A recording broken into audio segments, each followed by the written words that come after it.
Greetings, my darling. This is your father transmitting to you on your 10th birthday. I'm not going to show you my face in this video because there are already far too many faces on the internet and I don't want to sully your 10th birthday with mine. And as you know, Lottie and I are no fixed abode at the moment. And, we've lived in, so far over the last few months, we lived in real towns and we've lived in fictional towns. We lived in the wonderful town of Shipton Abbot for a while, which was a wonderful experience, which I've already told you about, so we don't need to go into that. But currently we're staying in Fairyland, so I thought I'd send you a transmission from Fairyland for your birthday. The entrance to Fairyland is marked by great ravines and waterfalls like this one, which is known as the Waterfall of Thoth for some weird reason. We were lucky enough, as you can see, to get a highly skilled drone cameraman in. That's what you get when you have a budget. See, it does happen to father occasionally. Father occasionally gets a budget, and as you can see here, we spent a large amount of the budget on our expensive drone cameraman to hover so elegantly above this most remarkable waterfall. The simmering froth at the base of the waterfall of Thoth at the entrance to Fairyland is used by fairies as a moisturiser and general goo cream, and that is the secret to why fairies have such great skin. Everything does seem to dance in Fairyland. It's hard to imagine here that in the human world such awful things are happening right now. But look how life dances. And I guess that's what happens when you don't get people interfering so much. From what I can gather here in Fairyland, they tend to leave the environment to itself and try to exist within it. The fairies don't consider themselves separate to the environment, you see. The fairies recognise that they're part of it and can't exist without it. They have to exist within it, and so they do, and it seems to me a very sensible approach. Don't you think so, my darling? Our production budget has also enabled us to have unparalleled views of Fairyland. Our new cross-section underground camera will enable us to look beneath this beautiful meadow to the stalactites, stalagmites growing below.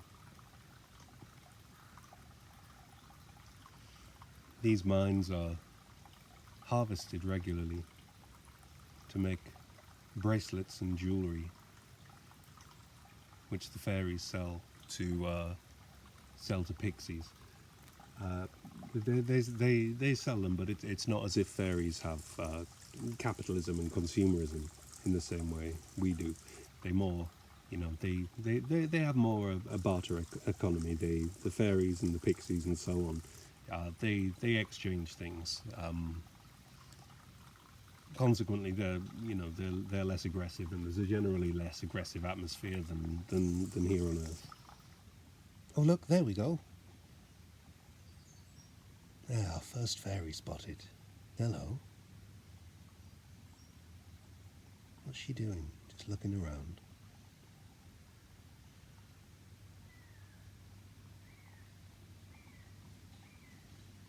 No, it looks like she's having fun anyway. You see, they don't have so many worries in Fairyland, my darling. People kind of just, the fairies, they just kind of hang around on flowers and so on. Thinking about it, before these times of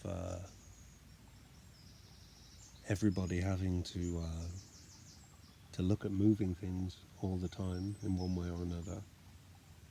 I suppose people did hang around just a lot more, you know. People must have just sat about a lot more, maybe danced around like the fairies do. Oh, look at it now. Look at that. Isn't that beautiful? I wonder if it's noticed me. Oh, I think it might have just noticed me. Okay. This shady little brook here, you wouldn't think it by how, sweet and calm and innocent it looks, but this is where all the teenage fairies come to hang out at night time. They make skateboards out of twigs, and they carve little seeds into perfect round shapes to make wheels, and they come down here to skateboard and listen to the equivalent of punk music for fairies. I need to learn more about the names of these genres. I'm obviously still a novice in fairy culture. We've only been here in Fairyland a very, very short time, but I did hear some very interesting music as we were walking through here last night that I presume was this fairy punk music.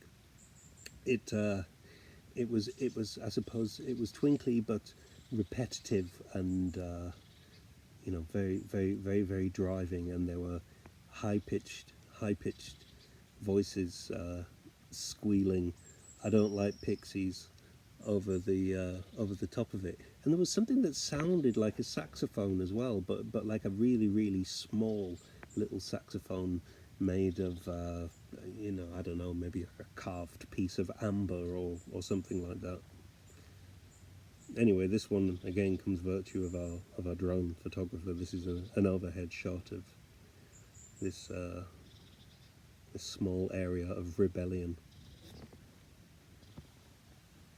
This white putrescence you see emitting from one of the beautifully adorned trees in Fairyland is again, like I say, I'm a kind of novice. I don't know the names of everything here, but I was informed reliably yesterday by an elf, if an elf can be ever called reliable. I was informed that this is the material that the pixies use to make the rubbers on the ends of pencils in Fairyland. And I know you're already kind of vaguely familiar with some of the stuff in Fairyland, but the rubbers on the ends of pencils are immensely important, because all the inhabitants of Fairyland, they're always drawing, but they're always making mistakes, and for a long time that couldn't be worked out. They had to tear up all their paper and throw it in the baskets. Eventually the paper problem became immense because they hadn't discovered recycling, and they didn't know that you could burn stuff, because that never occurred to them. So at one point this whole place was actually just full of rolled up paper, until this wonderful, useful putrescence was discovered. And now in Fairyland, they have rubbers on the ends of their pencils, and everything has changed. This place is a kind of oracle. It's a place where fairies and pixies and elves and all the inhabitants of Fairyland come to see the stump of wisdom. Now, the stump of wisdom is a very, very strange stump. As you can see, he is peeking out from underneath there with his eye, and he can offer advice on just about anything. He's a very, very wise stump, and he doesn't speak, but he rather offers the advice by a kind of captivating osmosis, a kind of generous hypnotism, and by his intense stare, I'm sure you can understand. But when you come over to Fairyland, why not why not ask him some advice? see what he comes out with. It's worth a try. This is the place where all of the older male fairies who are balding come to worship Mr. Hayhead. He is the most hirsute of stumps around, and he's also known, apparently, to imbue a sense of glamour onto fairies. If a fairy is feeling a bit dowdy or a bit down in the mouth, then they can come and see Mr. Hayhead, and they walk away feeling like Liza Minnelli. They walk away feeling really glamorous. Now, unfortunately, not everything you see in Fairyland is pleasant. Being Fairyland, it has had a kind of tumultuous history. As you can see here, what we've chanced upon here is the mouth of a petrified monster. You can see the enormous gaping mouth and the large one remaining tooth of the beast. I guess the rest have eroded over time, because as you know, like in many places on Earth, there have been attempts to ruin and spoil Fairyland, and take away what the fairies have kept so beautifully for themselves.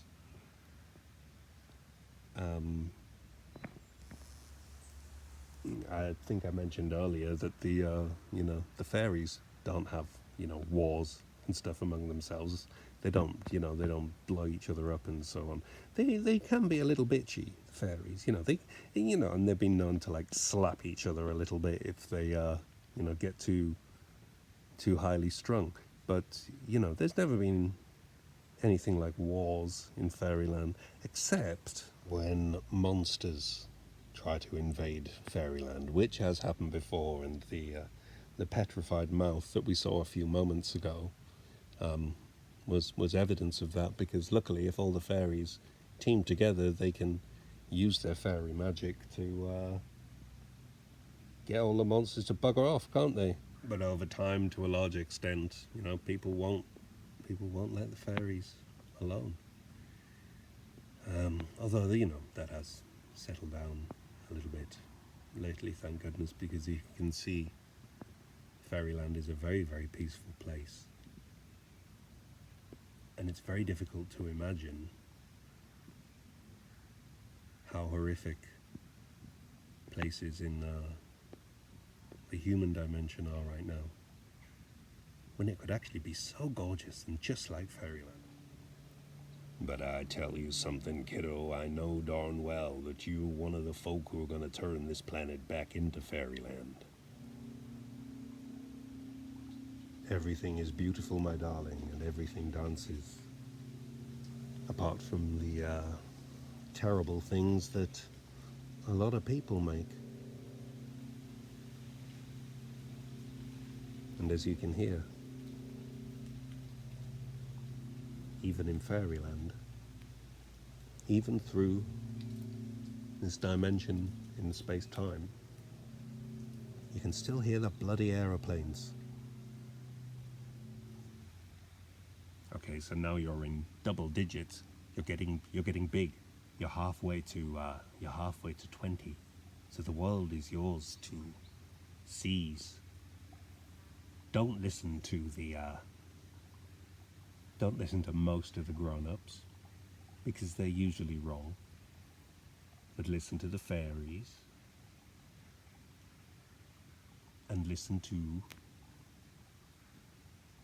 the susurration. And I know you know what that means. So me and the fairies and the pixies and the elves and the insects and all the little creatures and the water and the moss and the trees and the grass, we all wish you a very happy birthday. And next time I go to Fairyland, you ought to come along. It's far nicer here. And the fairies are just so much more cooler. They're so much more fun to hang around with. So much easier to have a conversation with. And you'll see all sorts of weird and interesting things, which has got to be more fun than living in England at the moment, huh, kiddo? Okay. Lots of love and happy birthday.